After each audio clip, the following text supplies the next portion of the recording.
Ya, Smart Listener, selama 3 bulan semenjak diumumkan kasus pertama COVID-19 di bulan Maret 2020 oleh Presiden Joko Widodo, pemerintah terus berupaya melakukan langkah-langkah dan penanganan seoptimal mungkin agar virus ini tidak semakin menyebar dan membawa korban jiwa. Beragam pilihan kebijakan ditempuh untuk menghadang laju penyebaran, ya, mulai dari penerapan physical distancing hingga pembatasan sosial berskala besar atau PSBB. Nah, Smart Listener, terlepas dari berbagai opsi kebijakan yang ditempuh, pemerintah Indonesia seperti halnya pemerintah di negara lain ini belum bisa memprediksi secara akurat kapan pandemi ini akan segera berakhir. Tidak terkecuali di Indonesia, ini harus membiasakan diri untuk hidup berdampingan dan berdamai dengan COVID-19.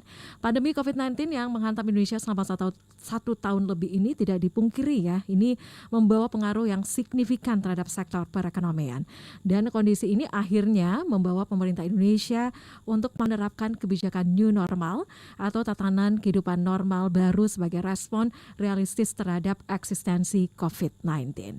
Nah, seperti apa panduan yang dilakukan masuk di adaptasi sosial pasca pandemi di Kota Makassar? Nah, untuk pagi hari ini Smart Listener, kita akan membahasnya, ya.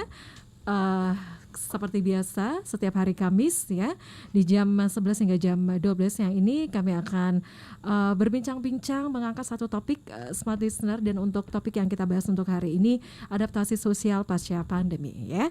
Dan untuk pagi hari ini kita live, ya, secara audiovisual di 101,1 Radio Smart FM Makassar dan juga di channel YouTube Smart FM Makassar. Saya sapa dulu, ya, ini beberapa narasumber yang saat ini sudah hadir di studio. Terima kasih untuk kedatangannya sekali lagi. Yang pertama saya menyapa di sini ada Bapak Andi Pahlevi dari Master COVID-19 Kecamatan Ujung Pandang. Assalamualaikum warahmatullahi wabarakatuh, Pak Andi Pahlevi. Waalaikumsalam. Mungkin dia nama saya Andi Patiware. Andi Patiware. Patiware, ya.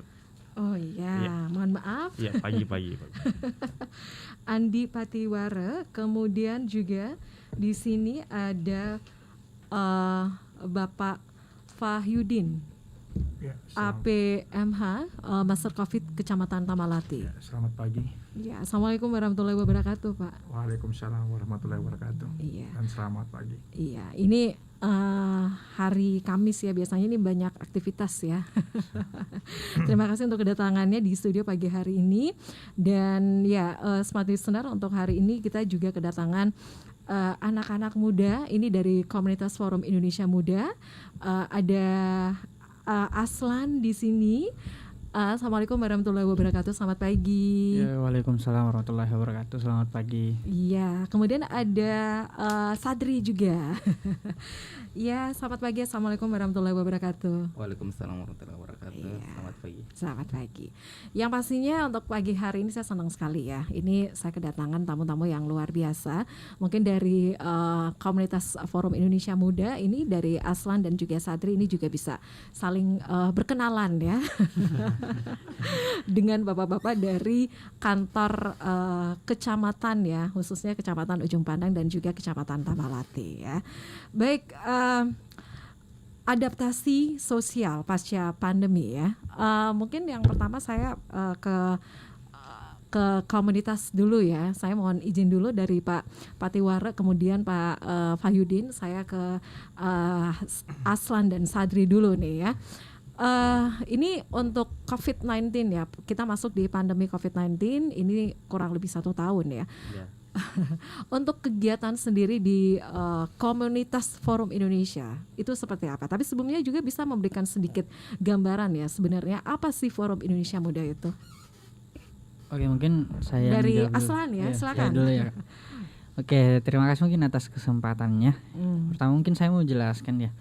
Komunitas Forum Indonesia Muda itu sebenarnya komunitas yang bisa dibilang sudah berskala nasional, dalam artian setiap regional itu sudah ada bahasanya, sudah ada cabang lah bahasanya, seperti itu.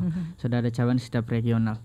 Nah, di Makassar sendiri Forum Indonesia Muda ini sebenarnya untuk lahirnya agak kurang jelas, ya, bahasanya nggak tahu, tapi dalam artian bahwa alumni Forum Indonesia Muda itu adalah alumni atau anak muda yang telah mengikuti pelatihan nasional kepemimpinan.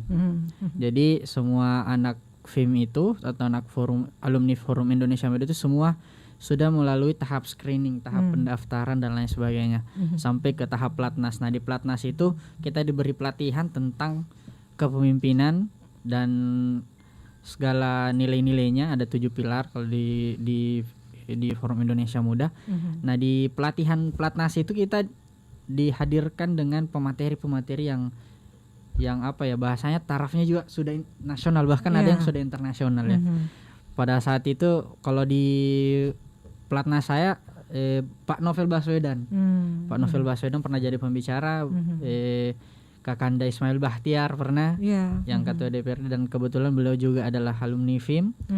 Nah di situ di situ anak muda yang dari seluruh Indonesia, itu hampir 20 ribuan lah, hampir 20 ribuan atau 17 ribuan setiap tahunnya mendaftar. Nah di situ diseleksi, kemudian hanya 100 orang yang bisa ke Jakarta, ke Jakarta untuk ikut pelatnas itu. Nah untuk apa ya, untuk ranahnya sih sebenarnya Forum Indonesia itu lebih kepada pengembangan anak muda. Jadi setiap daerah itu hampir ada yang berbeda dari segi, mungkin ada yang empowermentnya di bidang kemasyarakatan, ada di bidang pendidikan, ada di bidang lain. Jadi mungkin lebih ke beragam, tergantung dari kondisi daerah, tergantung dari kondisi daerahnya, keperluannya apa, dan bagaimana anak muda bisa mengembangkan itu. Mungkin itu sih Kak kalau dari saya. Itu sedikit gambaran ya dari sedikit Forum gambaran Indonesia tentang Forum Muda, Indonesia Muda gitu ya. Kemudian selama pandemi ini seperti apa kegiatan komunitas Forum Indonesia Muda? Mungkin saya ke Sadri ya. Silakan. Ya, kalau selama pandemi ini, sebelumnya saya harus membahas dulu sebelum pandemi seperti apa kegiatan-kegiatan sebelum kita. dan sesudah. Jadi karena kita adalah komunitas yang basisnya adalah melaksanakan seluruh kegiatan yang orientasinya sosial kemasyarakatan, tentu seluruh kegiatan-kegiatan kita itu harus tersentuh atau bersentuhan langsung dengan masyarakat, misalnya mengajar dan kegiatan-kegiatan sosial kemasyarakatan lainnya, dan memberikan penyuluhan dan lain sebagainya. Tapi selama pandemi COVID ini di Maret kemarin, mulai Maret tahun 2020 kita sudah tidak melaksanakan sekolah mengajar, karena sebenarnya ada program kami itu setiap hari Sabtu atau Minggu kita melaksanakan kita mengajar anak-anak pesisir di galangan kapal sana Pak, yang tidak tersentuh, yang sedikit tidak tersentuh pendidikan atau malas pergi sekolah, atau orang tuanya tidak memberikan fasilitas ke sekolah untuk anak-anaknya, sehingga kita datang di sana untuk memberikan edukasi kepada siswa-siswa di sana untuk belajar secara non formal seperti itu, atau memberikan skill-skill tertentu. Tapi selama pandemi ini itu semua tidak bisa kita laksanakan karena kita dilema, jangan sampai kita ke sana justru membawa virus juga baru.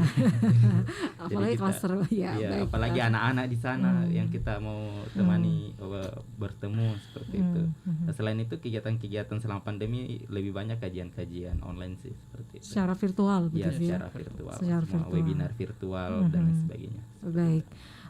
Itu sedikit kupas ya, ataupun sedikit bocoran untuk Anda nih smart listener, kegiatan dari komunitas Forum Indonesia Muda ya selama pandemi.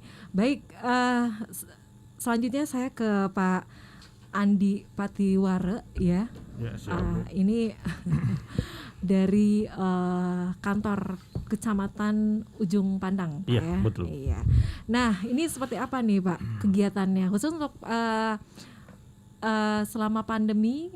Ini seperti apa kegiatan di kantor Kecamatan Ujung Pandang? Oh iya, izin Bu, sebelumnya kalau kantor saya itu saya di bagian umum Bu. Oh, bagian umum. Saya di bagian umum, kebetulan dari pimpinan dalam hal ini Pak Wali Kota memberikan amanah kepada kami, saya untuk ditempatkan di Kecamatan Ujung Pandang sebagai master dalam artian koordinator di dalam program Makassar Recover. Ya, jadi kalau instansi saya itu ada di bagian umum. Oke.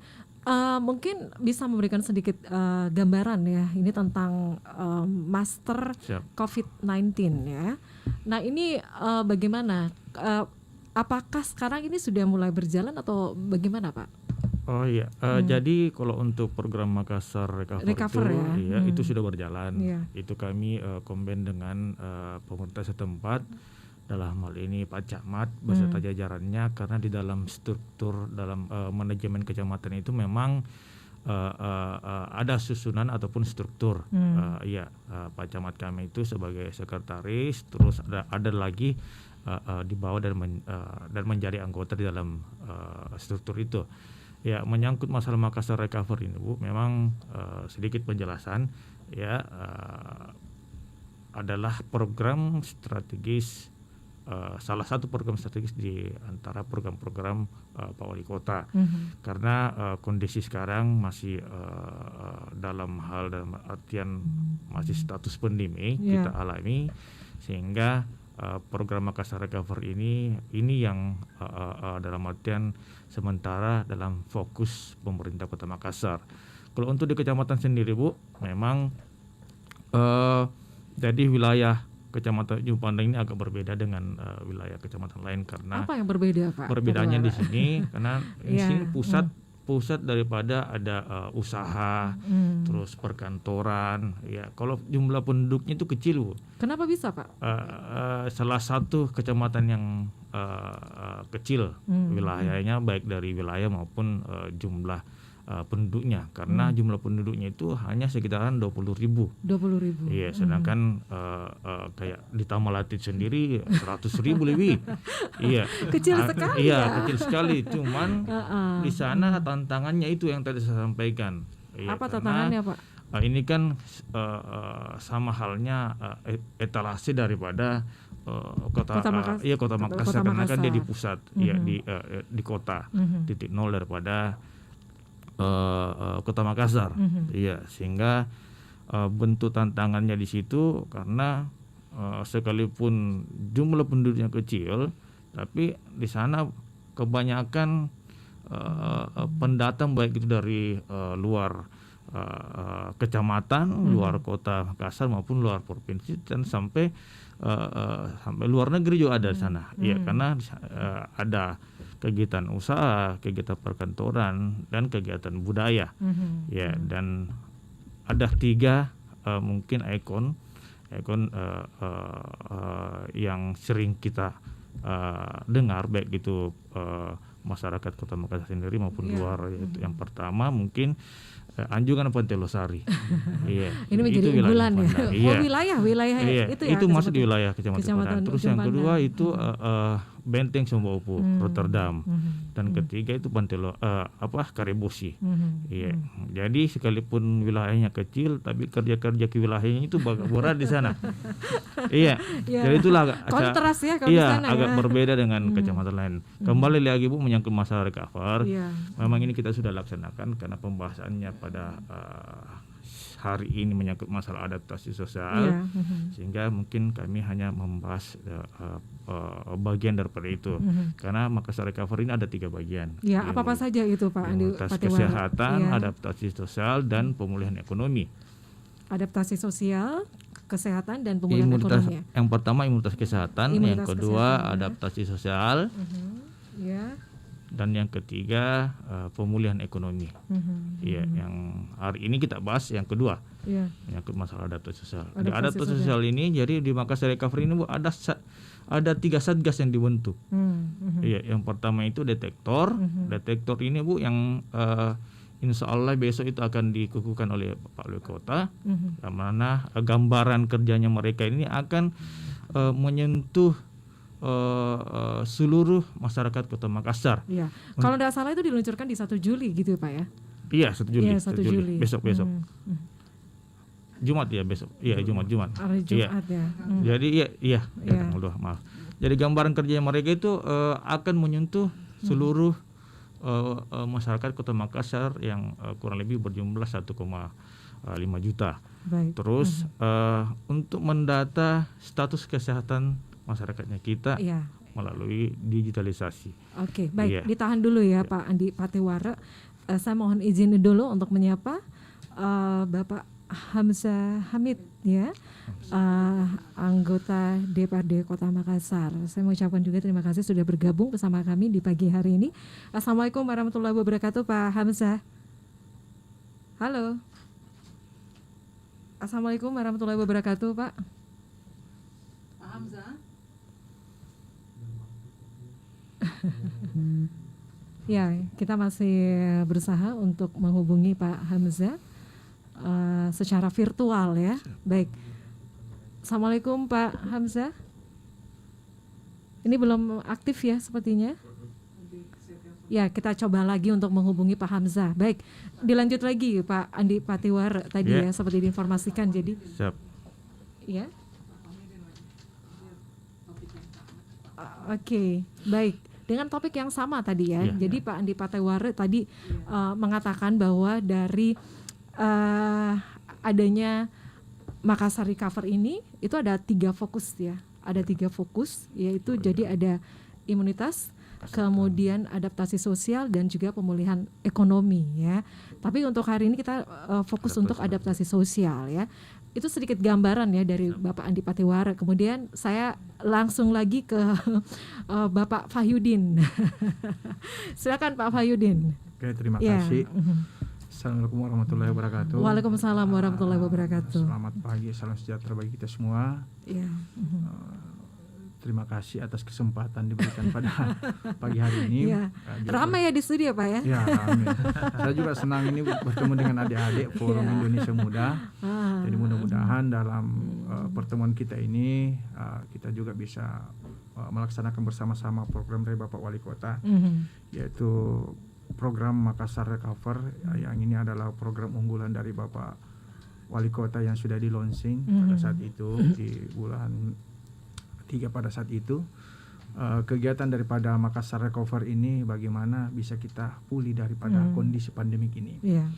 Kemudian yang tadi sudah disampaikan teman saya Pak Andi Patiware, bahwa kita ada 3 fokus, yaitu adalah imunitas kesehatan dalam program ini, kemudian adaptasi sosial, kemudian yang ketiga adalah pemulihan ekonomi. Jadi ini adalah satu rangkaian yang terstruktur dan tidak mungkin tidak selaras dengan kondisi dan kegiatan ini. Apa yang sudah disampaikan juga tadi teman saya Pak Andi Patiware ini menyampaikan bahwa untuk kondisi, kan beliau menyampaikan untuk kondisi Kecamatan Ujung Pandang. Kalau kami menyampaikan bagaimana kondisi Kecamatan Tamalate. Iya. Jadi memang agak berbeda dengan kondisi wilayah di masing-masing kecamatan.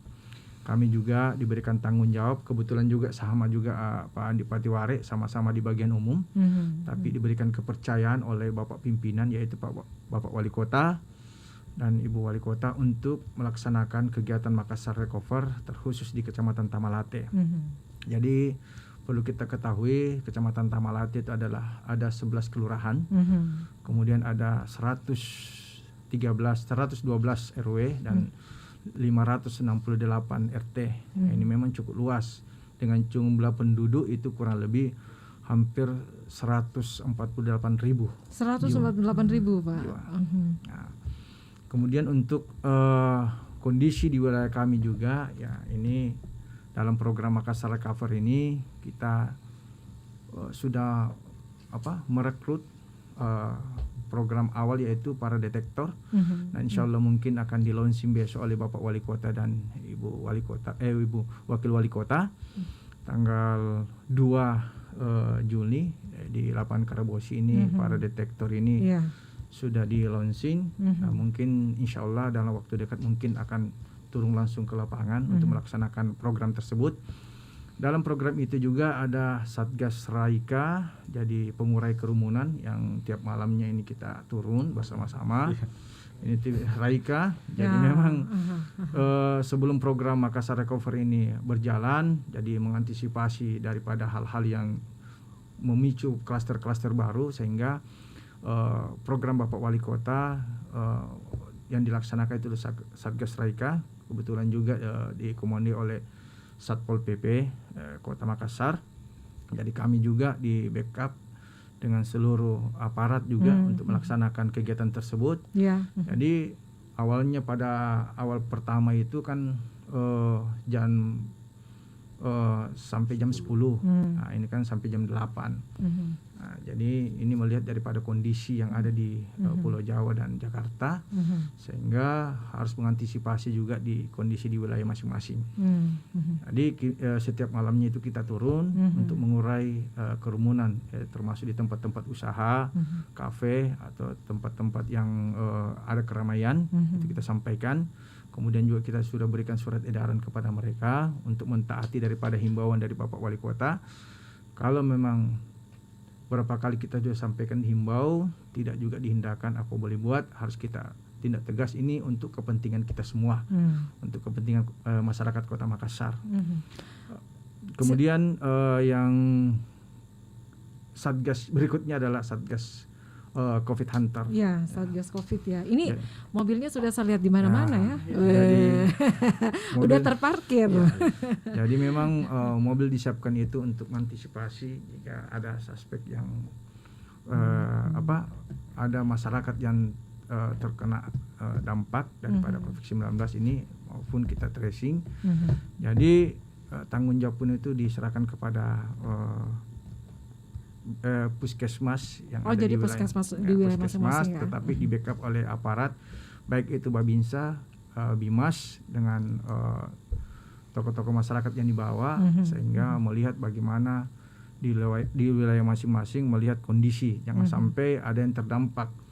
Nah, jadi memang kalau ada indikasi itu langsung kita cepat menanggapi hal tersebut. Nah, kita cek dulu, kemudian setelah itu kalau memang sudah terpapar, mungkin kita koordinasikan ke tingkat atas. Jadi ini ada 3 fokus ya untuk Makassar Recover Pak ya. Jadi ada Satgas Raika, kemudian Covid Hunter Pak ya. Kemudian ada Master Detektor. Nah, kalau tugas dari Bapak sebagai Master Covid gitu ya. Kemudian untuk koordinasi dengan tim detektor itu bagaimana Pak? Silakan. Ya silakan Pak. Awal mulanya ini kan Makassar Recover itu dibentuk untuk secara masif dalam penanganan COVID ini. Kita merekrut detektor di tiap RT. Jadi setiap RT itu kita rekrut 2 orang. Nanti pada saat 2 orang untuk detektor dan 1 tenaga nakes. Jadi nanti juga kita setiap kelurahan itu dibarengi dengan 2 dokter. Jadi nanti pada saat secara masif mereka turun, ini karena besok baru di launching, jadi insya Allah mungkin dalam waktu dekat juga sudah mulai bergerak. Karena ini prosesnya adalah memang harus betul-betul mantap baru kita laksanakan. Karena kenapa? Ini menyangkut masalah secara masif kita laksanakan di 15 kecamatan. 15 kecamatan. Itu serentak Pak ya? Itu serentak ya? Ya serentak. 15 kecamatan ini serentak. Kemudian juga ini para detektor, nakes juga kan ada 2 tahap. Pertama itu adalah tahap pendataan. Jadi mereka turun langsung mendata semua. Kemudian juga mendiagnosa, itu ada juga dari nakes. Setelah itu tahap kedua adalah pemeriksaan. Jadi mungkin pemeriksaan itu karena kita sudah siapkan 153 genos yang akan stay. Jadi setelah mereka sudah diperiksa, mungkin langsung diarahkan ke situ untuk mendeteksi. Kalau ada yang positif gimana Pak? Kalau positif yang kita sudah mengantisipasi, kalau memang dia positif kan ada di situ juga tim Covid Hunter mungkin untuk bisa menindaklanjuti daripada kondisi. Baik. Itu Pak Andi Patiwara gimana Pak? Oh ya, kalau kami di ujung pandang karena pada saat launching Covid Hunter itu di Karebosit kalau tidak salah 4 Juni langsung ada laporan bahwasanya terjadi klaster di klaster pekerja. Jadi ada salah satu pembangunan apartemen di wilayah kami, tepatnya di Jalan Sudirman itu kami terima lapor bahwasanya ada puluhan pekerja yang dari luar ya yang masuk ke Makassar itu terkonfirmasi positif dan dirawat di Pramunia. Ya, jadi saya pada saat sebagai master menghubungi puskesmas Iya. yang dalam hal ini mereka yang sebagai leading sektor daripada COVID Hunter itu. Pada saat itu kami turun langsung, bentuk penanganannya yang pertama kami tutup itu ya. Jadi kami tutup itu pekerjaan pembangunan untuk sementara. Setelah itu dari COVID Hunter dia besoknya langsung men-swab. Baik. Ya, dia men-swab seluruh pekerja yang ada. Yang Iya. ada, baik. Iya. Ditahan dulu Pak Andi Patiwara, saya sapa dulu Pak Hamzah Hamid, ya, anggota DPD Kota Makassar. Assalamualaikum warahmatullahi wabarakatuh Pak Hamzah. Ya, unmute dulu Pak, mic-nya Pak Hamzah. Halo, di unmute dulu Pak. Pak Hamzah, agak susah ya. Lagi di luar daerah ya. Polman ya. Assalamualaikum Pak Hamzah. Wow, ini kita terkendala ya. By phone mungkin. Kita coba menghubungi by phone ya. Kita break dulu ya Pak. Baik, Pak Andi Patiwara tadi ya, kelanjutannya seperti apa Pak? Oh iya, jadi Ada yang terpapar di salah satu apartemen di Kecamatan Ujung Pandang ya. Jadi tugas daripada COVID Hunter itu yang pertama itu men-tracing, Iya. terus men-testing dan men-treatment. Iya, jadi pada saat itu setelah kita temukan terkonfirmasi COVID Hunter ini dengan tanggap turun, terus besoknya mengadakan swab. Iya. Semua pekerja yang kurang lebih 300 itu. 300. Itu semuanya berasal dari Iya, dari luar. Dari luar ya. Iya, dari luar Makassar. Iya, luar Makassar. Sebagian besar itu dari Jawa. Iya. Setelah di swab ada lagi yang positif. Ada lagi yang positif Pak. Jadi total dari yang positif itu 97 orang. Berapa Pak? 97 orang. 97 orang. Iya. Iya. Jadi COVID Hunter dia sudah laksanakan tugas keduanya, yaitu men-testing. Jadi sisa men-treatment. Pada saat pihak dari COVID Hunter melihat baik itu di tempat tinggal pekerja ini mungkin kurang untuk diadakan isolasi isman. Jadi kami sepakat bahwasanya pekerja yang positif ini harus dipisahkan dengan yang tidak terpapar. Jadi kami putuskan untuk dibawa, ada yang dibawa ke rumah sakit paru, ya ada yang di pneumonia, terus ada di Siloam, ada di Bayangkara, sama ada yang isman di Kecamatan Panakukang. Sehingga pada saat itu langsung kami berkomunikasi dengan master setempat. Sekiranya COVID Hunter di sana untuk mentreatment, ya karena kan sudah menjadi tugas mereka.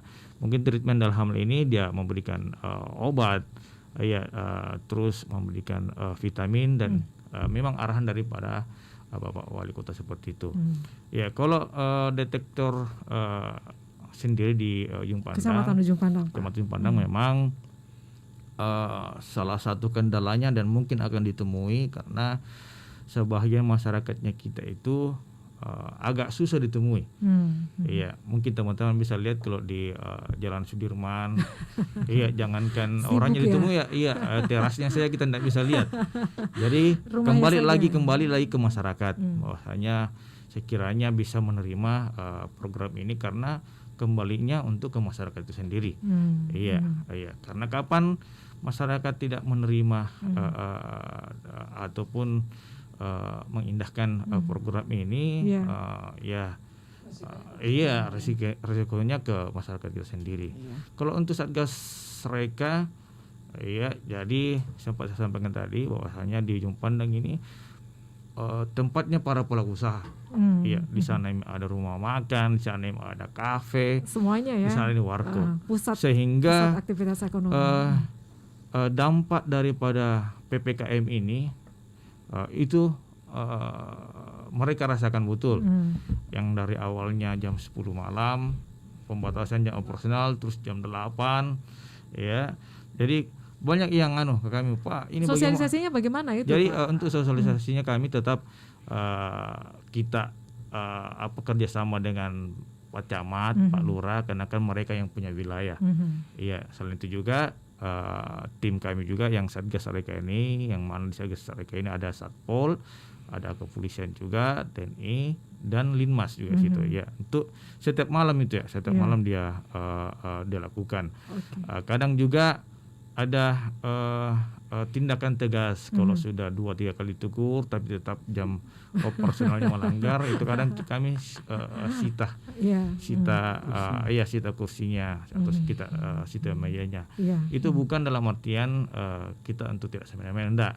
Biar mereka dalam artian kita Disiplin, memberikan ya? memberikan pembelajaran bahwasanya hal ini akan terjadi kalau aturan itu dipatuhi.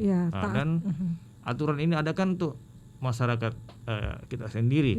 Iya. Dan memang ini kan sudah instruksi daripada Bapak Mendagri bahwasanya perlakuan jam operasional bagi pada pelaku usaha mikro. Ya, itu dibatasi ya. Iya, Yang tadinya dibatasi. Sampai jam 10, ini Iya. sekarang dibatasi sampai jam 8 malam ya. Pengunjungnya juga kita Baik, batasi juga. pengunjungnya juga Iya, dibatasi, sekarang itu sisa hanya 25% dari kapasitas tempat itu. Yang full gitu ya. Iya. Baik, Pak Andi Patiwara, kemudian Pak Fayudin dan juga Aslan dan Sadri, kita break dulu ya untuk sesaat.